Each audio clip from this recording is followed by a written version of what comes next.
ওগো নবীজি,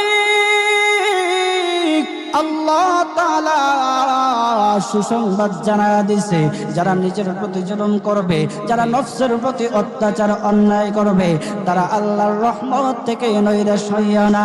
আল্লাহর নবী গো, আপনি তাদেরকে জানায়া দেন, তারা নফসের প্রতি জুলুম করেছে, অন্যায় কাজ করেছে।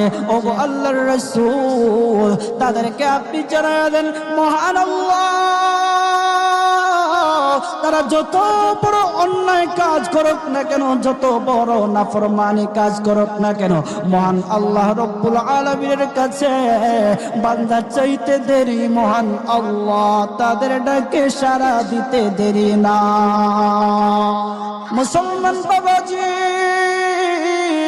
গভীর মনোযোগ, ও মানিকগঞ্জের মুসলমান ভাইরা, উক্ত আয়াত আল্লাহ রব্বুল আলামিন আমরা যারা পাপিষ্ট আছি, আমরা যারা নফসের গোলামি করতে করতে, অন্যায় কাজ করতে করতে, যারা নফসের প্রতি জুলুম করেছি, অন্যায় কাজ করেছি, আমাদের মতো যারা গুনাহগার আছে, আল্লাহ